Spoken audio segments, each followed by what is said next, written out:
Good morning, my dear students. Welcome you all in the history class. Students, as we are going through the chapter Jainism and Buddhism, okay, this chapter already we have discussed in our previous session, causes of rise of these both religions, like reaction against ritualism, corruption in the religion, rigid caste system, difficult language, political situation, agricultural economy, and we also studied about Jainism, about the life of Lord Mahavira, about Mahavira. He was born in Vaishali Kundagram in 540 BC, and he got his Kaval, means he was conqueror of his Jina. Okay, after the 12 years of meditation. Okay, so this is what and he was died, and when he was at the age of 72 in Pavapuri, okay, in Pavapuri, that is also in Bihar near Rajgir, okay, near Rajgir, Bihar.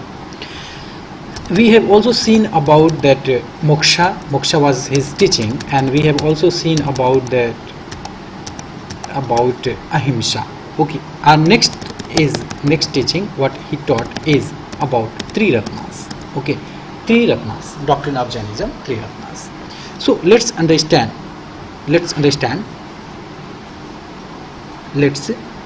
what was the Triratna in Jainism, like right faith.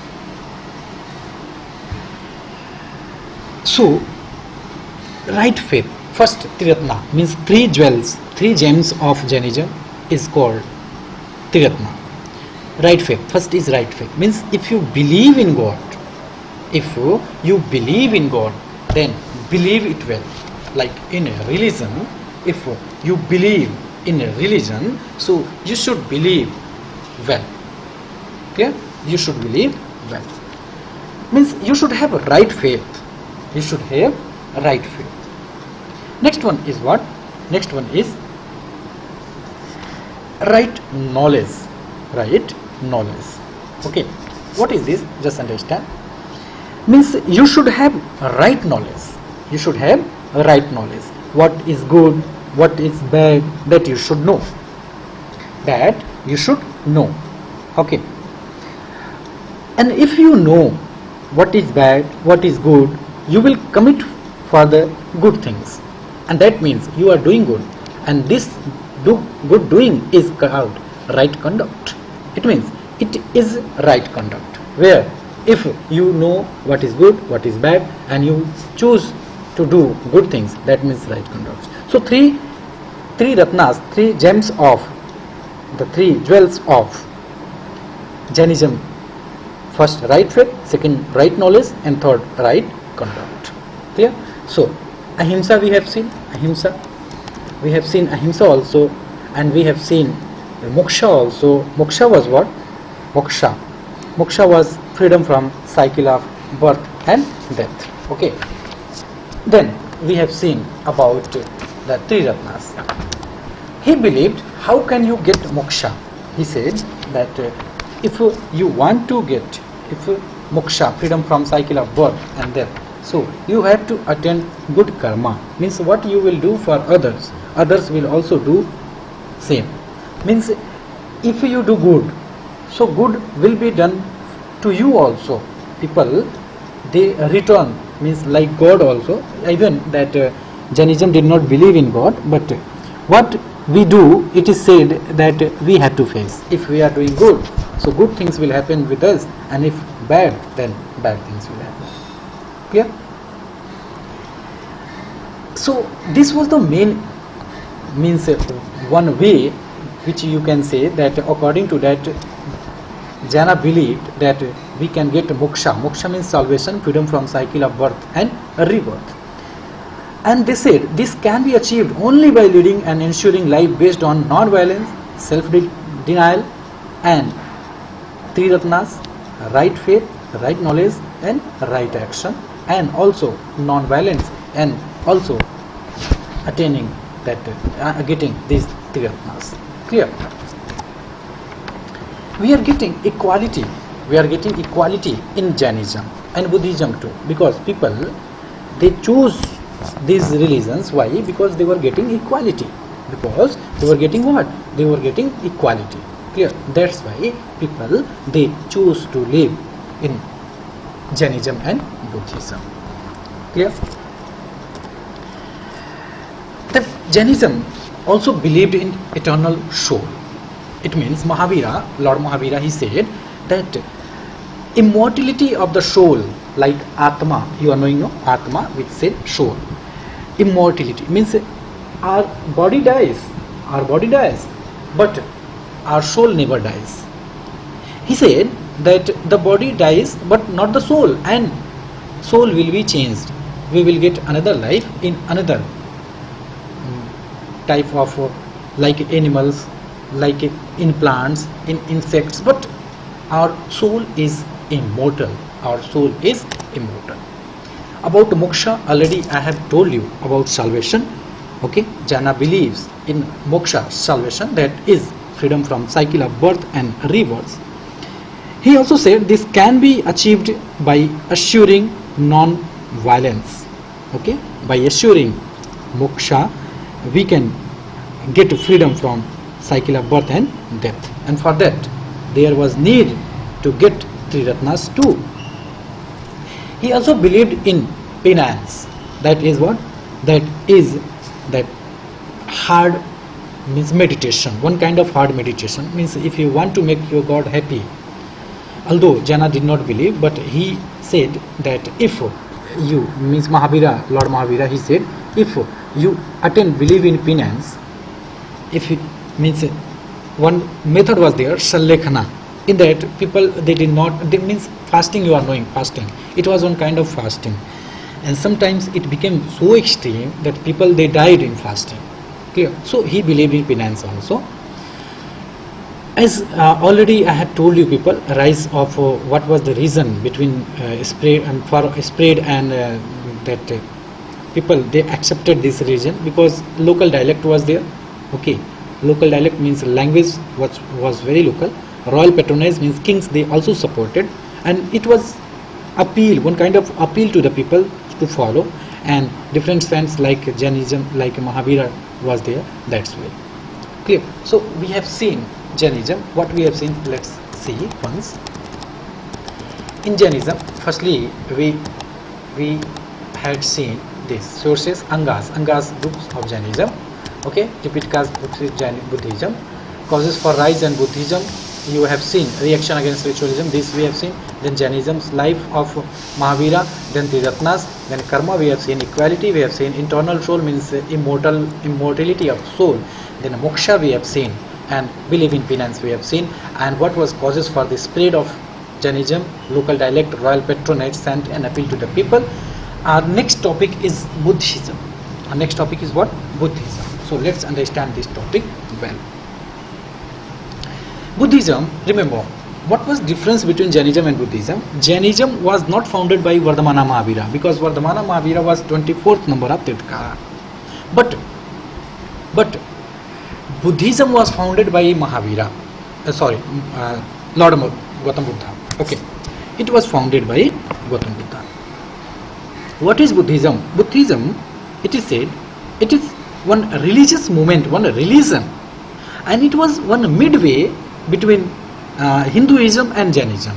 Means like in Hinduism, you are knowing people, they were not satisfied, and in Jainism there was extreme form of non-violence because they believed life in non-living things also. So Buddhism presented the ascetic tradition to Indian society, and also it had more followers abroad than in India. Means from foreign also people they followed. Japan, Thailand, Cambodia, Vietnam, Laos, Tibet, China, okay, people they follow, from Sri Lanka too. Buddhism is one of the imprints that India has left on other civilization. Okay, so already we have seen causes for the rise of Jainism and Buddhism, in that the same reason was for Buddhism also. Firstly, who founded this Buddhism? So Lord Buddha founded Buddhism. Actually, he was born in 563 BC. Where? At Lumbini near Kapilvastu. Kapilvastu is where? Kapilvastu is in Nepal. His childhood name was Siddharth, and his father was Suddhodhan. He was the ruler of Kapilavastu. Like Mahavira, we have seen, he was also keen to know the truth of life. And as you are knowing, he was from one king's family, royal family, so his life passed in luxury way. But due to that also, in luxury things, Gautam Buddha, he was not satisfied, because somewhere there was wish to know what is actual things in life. Like when he was married, that time he was very young, and that he married to Yashodhara, and after that he had one son. His son name was Rahul. Once Gautam Buddha, he wanted to know the truth, so he asked his friend only, the charioteer. He was driving the chariot, so he said that I want to go out, and then he was sent out, and he saw so many scenes, like 4 scenes he saw. You can see 4 scenes. I am telling, just listen. 4 scenes. He said to go out, and he went out. He was seeing an old man. So as he was not knowing that, because he was in a royal family and he was kept out to see the worldly sorrow and all. So one day he saw an old man. He asked his friend, like he was charioteer. So he asked, what is this? The charioteer replied, an old man. So an old man, he was just bent. Gautam Buddha asked his friend that this is the stage of life. His friend explained, yes, it is a stage of life and everybody has to get this age. Then he further moved and he saw one sick man. Sick man, he was not well. So Gautam Buddha, he asked his friend explained about sickness. Then further he moved, he saw one dead man. So he asked, what is that? So his friend replied, that is dead man. Whoever is born, one day will die. Then last 4th scene, he saw one ascetic. Ascetic means sannyasi, sadhu. So he asked, what is that? So his friend, like charioteer, he was charioteer, he answered that the person is ascetic and has left all the worldly ties, okay, and living one life meditating, and he has devoted his life to God. These things, they completely changed the mind of Lord Buddha. And these 4 sides are called great sides: old man, sick man, dead man, and ascetic. Then after he decided that what we are seeing inside the palace, inside the court, that is not good, and that is not the truth also. I have to see the reality of the world. Then he further moved to know the truth, and after that one night he escaped from his life. He left home. What he did, he left home, and in Bihar only, in Bodh Gaya, under the peepal tree, he did meditation for 6 years. He did meditation, and after 6 years he got enlightenment. It means he founded the truth.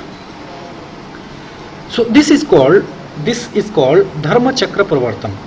Okay, that is called, when he got enlightenment, this is called Dharma Chakra Pravartana. Then when he came to know about the things, what was the real thing, he had given 4 noble truths. Before 4 noble truths, let's know about his death also. He obtained Mahaparinirvana. Mahaparinirvana means death only, in the age of 80 in Kushinagar. Kushinagar, you are knowing, near Gorakhpur, Kushinagar. Okay. There is stupas, you can see, that is also. And in this Gautama Buddha, after getting enlightenment, he had given four noble truths. And what are the four noble truths? Let's understand. He said the world is full of suffering, means we are suffering. Somewhere we are not happy, somewhere sometimes we get unhappiness. So he said, but there is a reason of unhappiness. Suffering has a cause. What cause? Like what we want we are not getting, so we are suffering. If we, third one, if we do not want that thing, we will not suffer. Means desire was the cause of suffering. And fourth one, if desire is stopped, if our wish, we do not wish, so we will not suffer. So total four noble truths he had given, as you can see on your screen. Okay, thereafter eightfold path also he had given, the way to nirvana. Okay, like right action, right thought, means action means work, right work you do, right thought you should have, right belief you should have, right living means for your livelihood you don't steal anything, you commit for good things. Okay, right speech, if you speak you speak good. Right efforts means to earn money you should do right things. Right recollection means think about the pious things, sacred things. And next, right meditation means concentrate only what was the right thing. Okay, so these are eightfold paths and four noble truths. Four noble truths: the world is full of suffering, the suffering has a cause, desire is the cause of suffering, if desire is stopped, suffering can also be stopped, and eightfold path. Okay, so for today this much. Next period we will see more about Buddhism. Okay, thank you very much.